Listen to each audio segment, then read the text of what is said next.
binary reaction ion. This one is 63.03 m. The reaction na 63.03 times 5 divided by 2.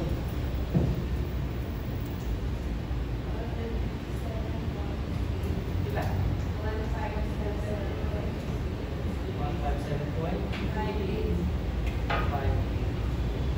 Movement, ilan na ito? 6.5 lang. Kaya it's span na ito because we're looking at the maximum. So, ang atong i-anticipate for the reaction is katungan yung maximum na bending. In that case, for simply supported beams, nasa mid-span. No? So, this is 5 meters man ang total length. This is 2.5. So, movement is equals to 157.58 times 5 minus 63.03 times 2.5 times 2.5 over 2. Bukan ba rin?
Substitute lang na dyan 2.5.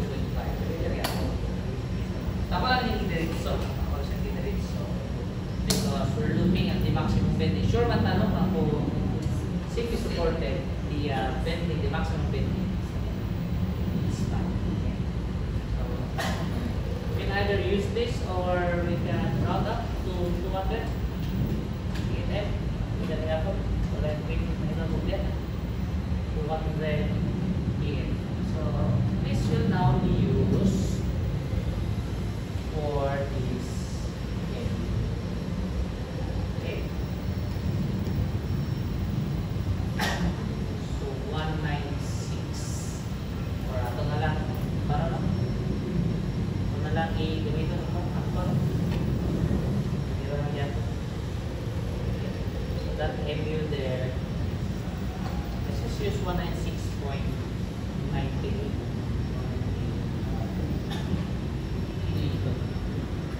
So from that, we can now solve for our 3. solving for A,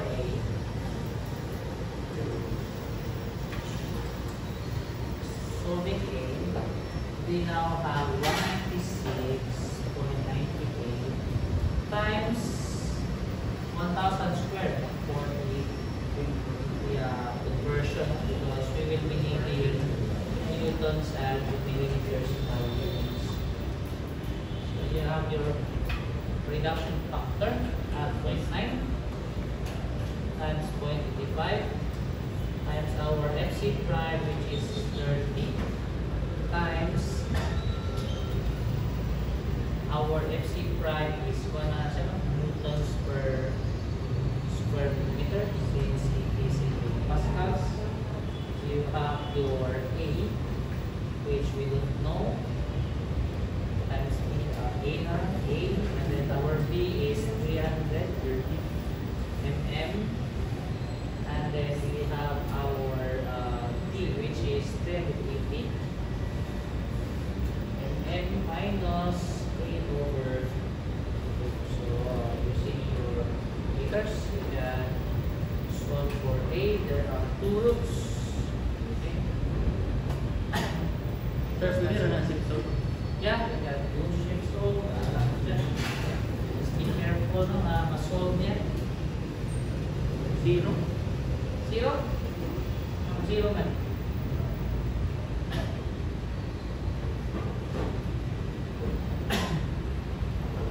You can use the equation mode. You can do it, you like.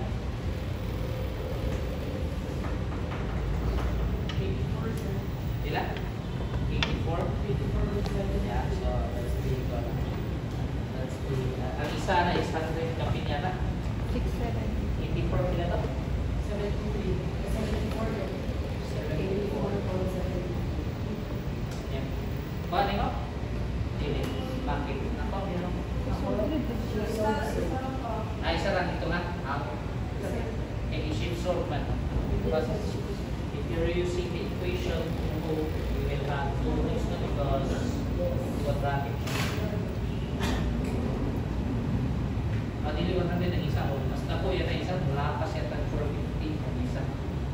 You cannot use that practice. That's 84.74 mm. So from this now we can solve for our C. So we already have this one, A, then we need our small c there. No? That's the indication of your neutral axis. So sama na yan yung C. C is equals to A over beta 1. Okay? If we use your beta 1,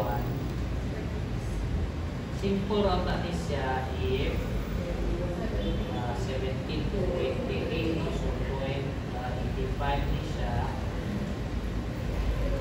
If it's 17 to something sa sulat, 17 to 28 megapascal. Pero if it's more than if MC prime is greater than 28, it should be 0.85 minus 0.05 25 minus 28 minus 28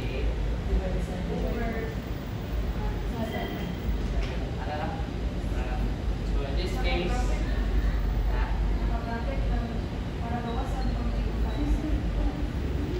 bawas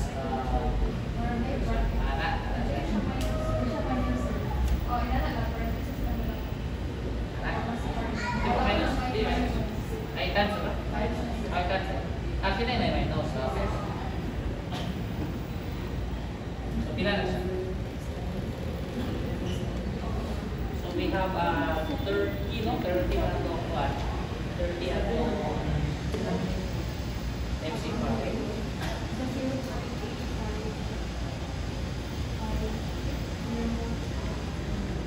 0.83 something.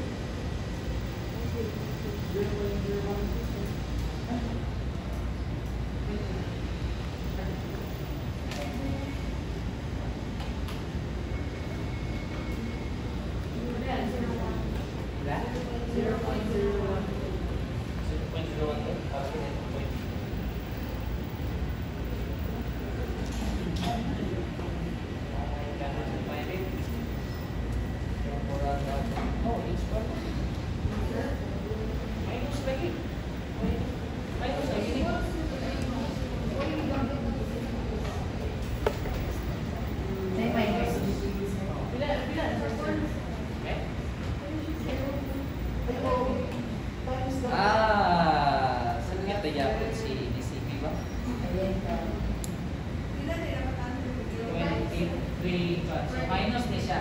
Minus. Eh kung kini mo na itong kini mo itong limit. So mo na ka siya na dapat. So, 84 is 84? yes, also 80 something? 835 lang. Okay. So, minus na siya, no? So, atong mag-letter pa sa asset.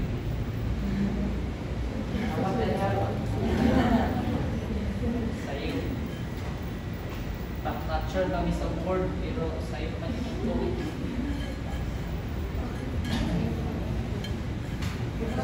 C is now equals to pilay A na lang. 84.74 Divided by C is now equals to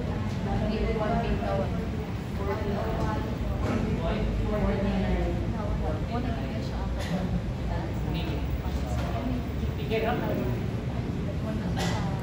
So notice no ako with me approximated is there's A is always less than C. So wala yung pag-trend. So your A should have a lesser value for C. And obviously no, lesser value yun because we divide from that. Okay, so let's see. What's next? We can now solve for our ES. For our ES, we can now have our tension. So, but we're not going to use this also, right? We will proceed with the summation of forces. No? So your C equals to P, so that we can solve for our area of steel.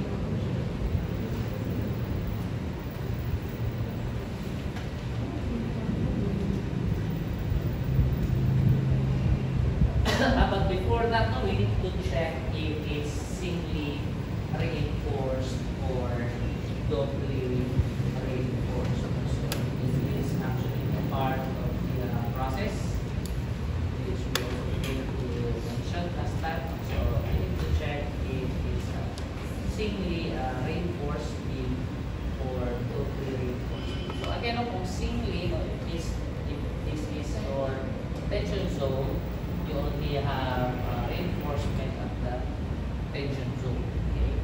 And then for doubly reinforced, this is your tension zone. You have rebar there, you have a steel area there, and you also have another there. Okay? But in reality, actually, no, para makikot ng inyong stirrup, okay, we designed it as singly reinforced, no, na matatay bars there. No? Para mahigpit na siya actually on site, we need our hammer bars. Okay? Na tayo mga hammer bars din. Hammer bars. So, para mahigpit na ito ang atong sila. Okay? The minimum required actually, since basically single reinforced na that, we actually don't need this to here. So the theoretical value of that is 0, pero you can actually use both gagmay ng bars, no? Like 10 mm or 8 mm sa atong hammer bars. However, na ay pananap na problema because when you go to the detailing of your beam, okay, this is the section, no? So this is your neutral axis. Kung bend na siya diya, no? So assuming it's parang rigid beam, no? So face at both sides. So the moment diagram of this should look like that, no? Should look like that. So nakay negative moment here, nakay positive moment here. So nakay negative negative moment, and positive moment. So what happens is that you will have your tension bars, okay, here. Okay. Pero pag abot sa panuklikas side, you will also have your kung sa diameter atin, mapod na siya. So that's why in reality, sa practice, kung unsa ni siya na bars, say for example 16 mm, ang atong hanger bars, automatic na po siya na 16 mm. Okay. Although we don't need it sa atong computation, it's just there. Ang iyarag purpose ana is hanger. Pero of course, no, since nanan na siya, it will have an effect also. So at least makatunggal na siya sa inyong nominal strength. No? So when you go to the computation for MN, di ba katungkuran ba yung mga naan, but ito may transform. Dili po, no? Napo na siya equivalent. So it will add to your nominal. But for conservative design, we do not compute for this if it's singly reinforced. Wala mabutang siya na allowance. Kaso kinanglan siya, so at least makapataw. Alagay mo the purpose of that is para makikita. Okay? So let's check first if it's singly reinforced or totally reinforced. So how do you check that? Now way back, it's the same with my design right now sa akong mga Excel. Way back, 2010, 2001. We're using the steel ratio na parang Romax is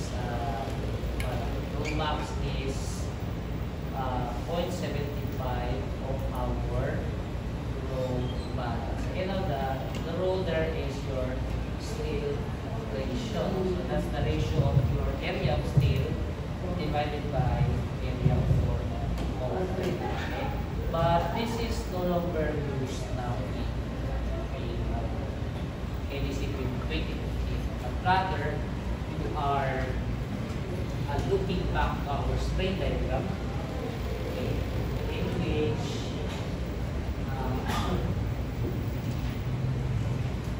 this is our crushing strain of concrete. Our code NCP states that our strain for concrete, for steel to ensure ductile failure or tension control jam. So this one here is 0.004. Sa NCP. Although in our previous discussion, I've said na dapat siya mula pa sa 0.005. So that's from the textbook. No? But in our code, pwede rin siya. 0.004. But of course, not really bad. But let's just adapt to our code. It's 0.004, and then this one here is C, and then this value here is your D minus C. So if you're going to look for C, you're just going to have a similar type. So this is the maximum for our goal. So therefore, we can say that this one is now our maximum value of our C. This one also is D minus D C max. Okay? So we're after for C max because we're going to compare this actual C to our C max. If our actual C is less than the maximum C, that's called singly reinforced. If it's greater than the C max, that's totally reinforced. Okay, so hopefully it will have singly reinforced for this particular example. So what's this? We have our C max is 2.003 equals D minus C max over 0.004.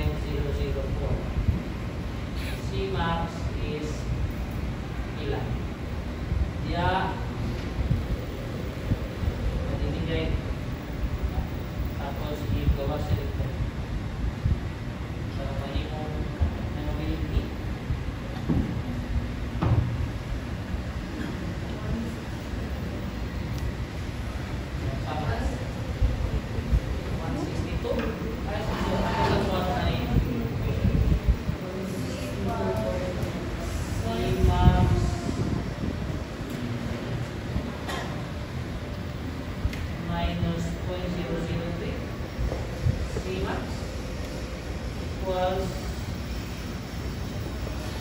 0.003 over 0.004.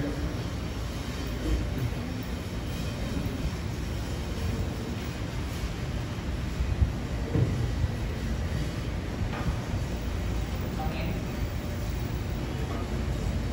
Basta hindi nga na kay 3 over 70.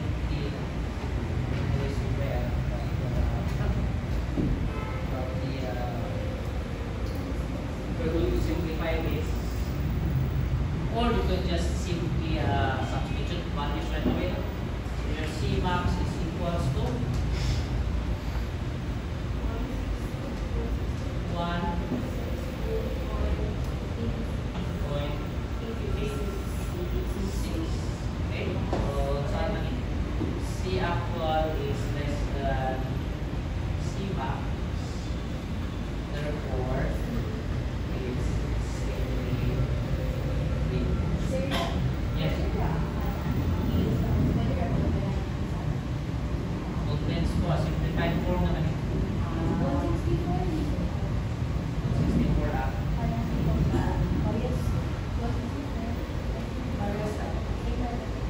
Okay, right? Yeah, pag simplify natin, patulong na din. Anyway, so you have your C max at greater value compared to your actual C. Okay? So therefore, we can now solve for our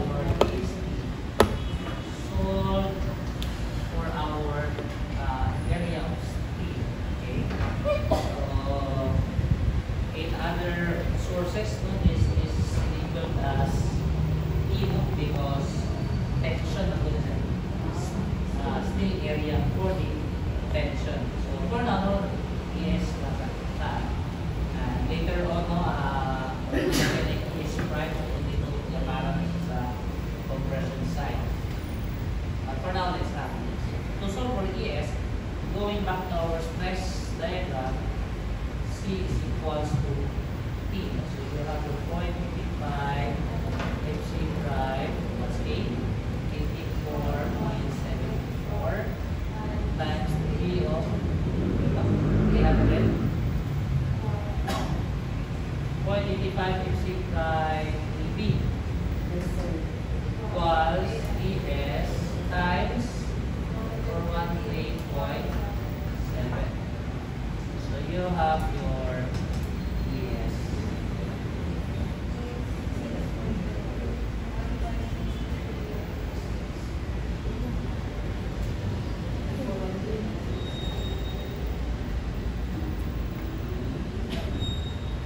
Ila 1566.98, and that is square. Okay? But before you need to proceed, kung bilangin N, bilangin ang need, we're actually looking for the number. So let's check if that passes the minimum. Let's check if it passes the minimum. Your A is mean. Dot of value, no? You have your 0.25 of MC prime. Ano square na ito? Ano? 0.25 na square root of MC prime. Hindi, matulog ng gulad to. BB over FY. No? So you have your 0.25 times square root of 30. What's B? 300. B is 380. Divided by 413. Is means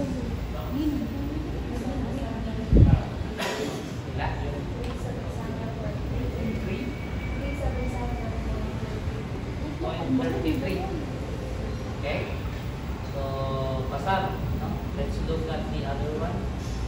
We have 1.4 times ED over FY, which is 413.7. 385.79.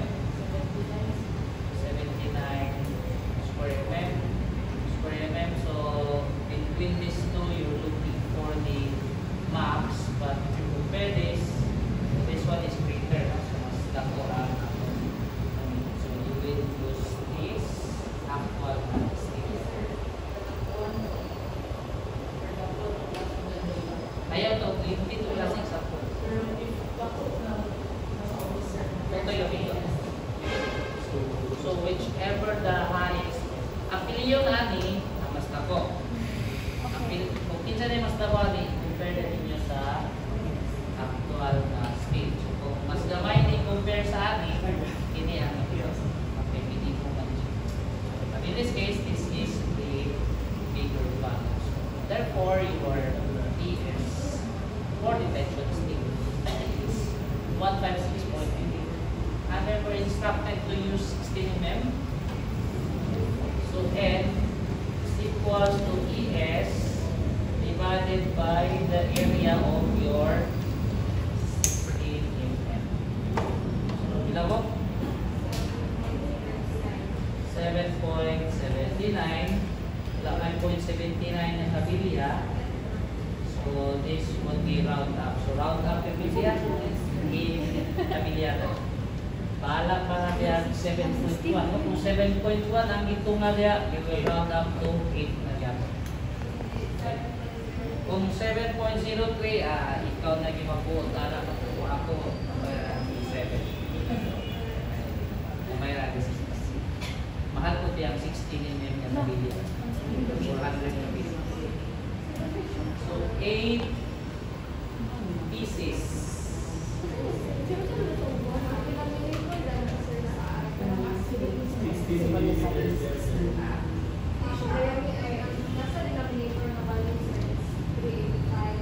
Where?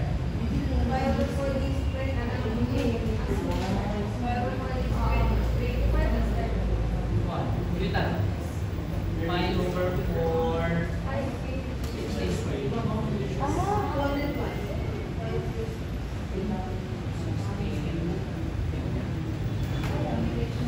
8 16. So ang answer is 8 60.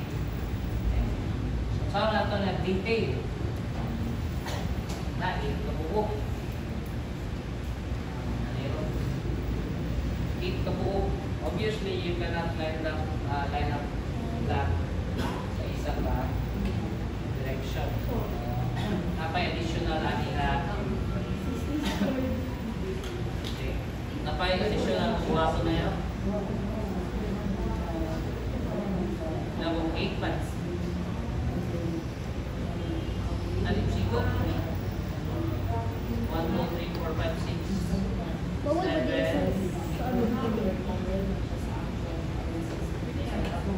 8. Nagsigo. So 16. 16 times 8. Pila na siya? Pila? 128 mm. Ako sigo. 300 man. Ako sigo na din. Sigo ra ba? So 128. Pero may nusan pa man i-over. Ang stirrup. Siya na isa dia so pinamit is ito ito plus 10 plus 16 plus 8 magtinim sigo so hindi yan ang pusaka na kayo ito kalay sigo pero pilot na di nakali ang bato so problema po na nakapot tayo minimum na spacing. Okay, ano man, ang atong bato no, if you recall your construction materials, we're using 3/4 inch na aggregate sa atong bilang ng 3/4. It's 0.75 inch. 0.75 times 25.4.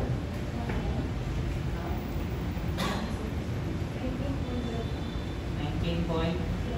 So, naka 20 mm dapat na spacing. So, dapat 60 na siya. Dapat pini 20. Kasi siya kay 16. 8 po. Siyang siko. Okay. Ang bata na is isama na dayon ang but that will have an effect sa inyong D. Because ang D is by definition centroid na siya sa inyong reverse. na naman ni, so the centroid will be there. So, possible na. Okay. So, outro na po din. Outro na po din. Kaya mausa man ako. Okay. But for now, no, there are sa tataman. At least we now know how to post it for our. So, ang kulit puti sa RC is that natay mga we have to take into account the size of the aggregates. We need to account for the size of these errors and mga minimum spacings nila. Okay, no? This is, by the way, no, this is not allowed na kumabot dito sa inyong centroid sa inyong beam. Otherwise, wala na rin pulos. Because our D is become very small na. So, atomic D is very crucial sa moment capacity because the moment arm yan na siya sa inyong moment capacity. If dako ni siya, of course, this will be big. Dako yung capacity. Pero kung gamay na, kung gamay mo yung capacity. So, ayaw din ito ang forma niya. Gusto na nila sa'yo. Sa ganan, kung sikis lang buwan, yung kayo lang naman, but pisa sa pamilya. Kaya ito, sugod na mamunta siya sa impossible, no? The code allows for multiple bars. Pwede man. Pero wala na yan. Isingin yan. The code allows for multiple bars. So, there are no, pwede nyo na i-defeat pwede po tulo.